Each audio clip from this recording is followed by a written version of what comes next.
Alright guys, in today's video, like the title suggests, I'm gonna be giving you my reasons why you should be buying the 2080 Ti for 1080p gaming. If you like technology, you like computers, you like computer gaming and whatnot, give me a thumbs up. If you don't, give me a thumbs down. There's a comment section down below. And make sure you hit that subscribe button while you're down there. Let me roll the intro, and we'll get into why you should be buying the 2080 Ti for 1080p gaming. I'll be right back.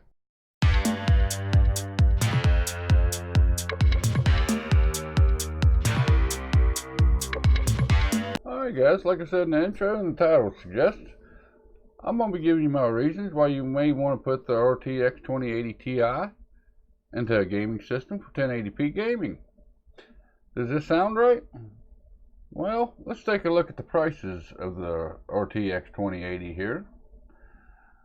This is on Newegg, as the day of the filming today is January 1 of 2020. As we can see here on Newegg, RTX2080 Ti, it's going a little bit north of $1,000 for this graphics card. I got these sorted by lowest price. It looks like the lowest one's coming in at about $1,050 for an MSI version.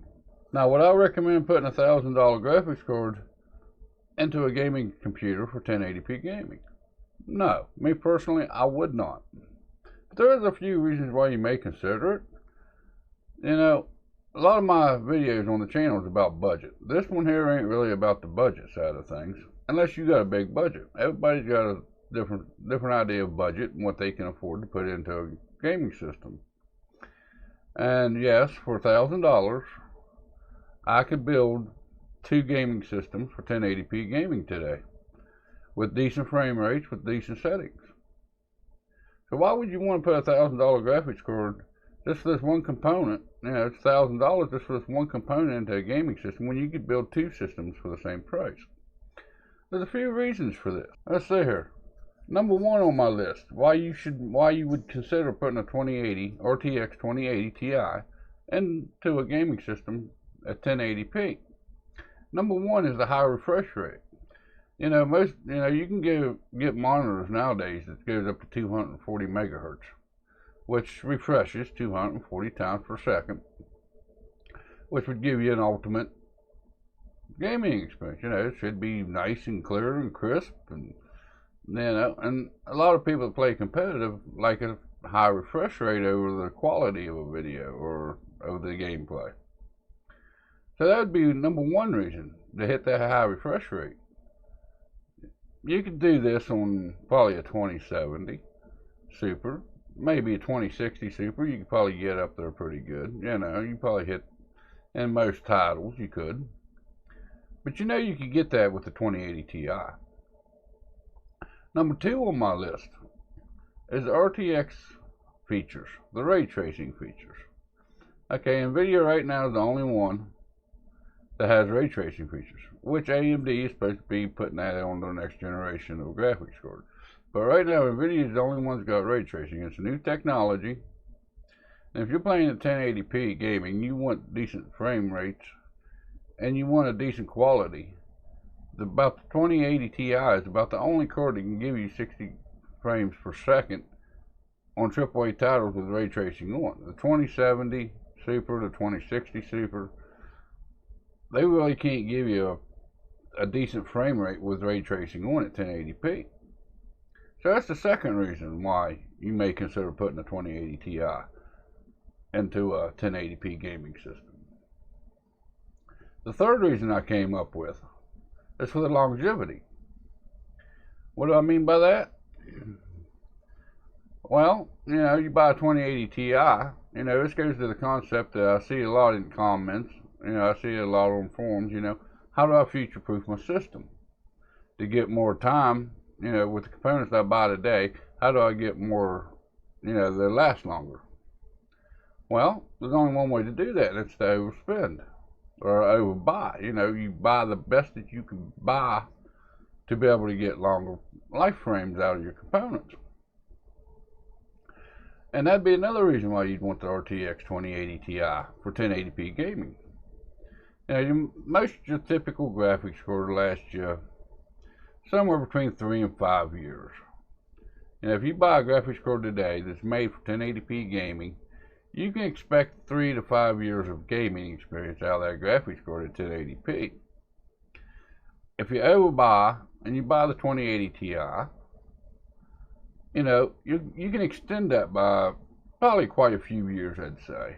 You know, and as the time goes on, if you go out and buy a card that's made for 1080p gaming, or even with the 20, you know, with something like this, as the years go on, you're gonna have to drop them settings down, and you ain't gonna be able, you know, you can play ultra settings at 1080p on a $300 graphics card, $350 graphics card today. But in a couple of years, you're gonna have to kick them ultra settings down to high, and on down as the years go on, to be able to still play at 1080p. To be able to keep that refresh rate up, you know, to be able to keep your fraps up the way you'd like to have them anyways. If you ever spend a day and you put a $1,000 graphics card in there, like the RTX 2080 Ti, you ain't gonna have to turn them settings down as quick, and it's gonna last longer. Okay. Now here comes the question: Is it a good idea to do this?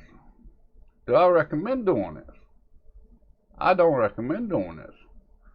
As I showed you, you know, the 2080 Ti is a $1,000 graphics card. Okay, yes, it's gonna last longer. Yes, it's got RTX in it. You know, yes, it's going to last longer. You know, you can hit them 240 fraps in your games if you got a nice monitor to be able to, that can refresh that rate. And if you got a 240 megahertz monitor, you know, you probably got a little bit of money to put into a better graphics card. But I don't recommend doing this. I mean, by Steam, most people are still at 1080p, and they're still playing at 60 hertz. Okay, by the time the 2080 Ti can no longer do this, you know, you're going to get a few more years out of it. Which you could buy a $350 graphics card, $350 graphics card to do 60 frames per second at 1080p today. And the longevity of it ain't gonna last as long as if you would upgrade your graphics card every 3 to 5 years. You know, you'd be ahead to buy your 1080p gaming card every few years over spending this kind of money on a 2080 today. And it takes me back to my other point why I wouldn't suggest this, is RTX. Ray tracing is a wonderful thing. Like it, hate it.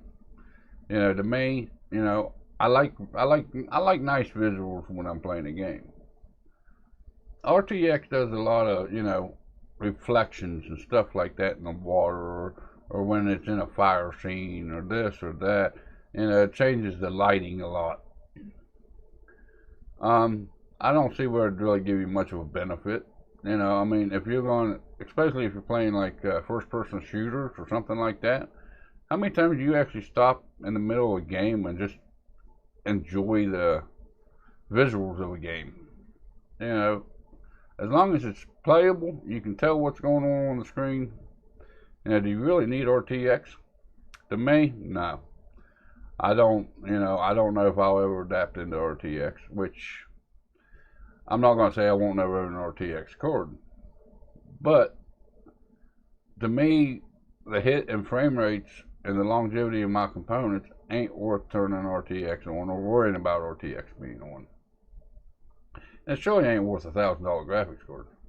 I mean, as the day this filming, you know, I got there's 5, 6, 7, 8 games that actually support RTX, and they take a big hit when you turn on RTX, which I know over time they're going to get this down to where it ain't going to be so demanding on the video card to have RTX turned on. But by the time they get that settled in and, you know, they develop on the technology, the 2060, 2070 Super, which is are also RTX cards, they ain't going to be able to run them at a decent frame rate for you. And as RTX, just like everything else, software-wise, you know, there's going to be upgrades to it.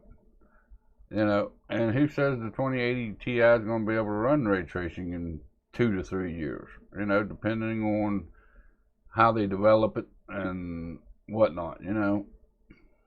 So I wouldn't recommend this. but it is an option. And that's my 3 reasons why you may want to put a 2080 Ti in a 1080p gaming system. But that's going to pretty well do it for today, guys. Make sure you give me a thumbs up if you like this video. Give me a thumbs down if you didn't. There's that comment section down there below. I'll go through them every Saturday on my live show, Saturday morning, 11 a.m. I'll go through my comments. I answer any questions I can possibly answer. And also, if you'd like to come over and follow me on Instagram and Twitter, the links will be in the description below.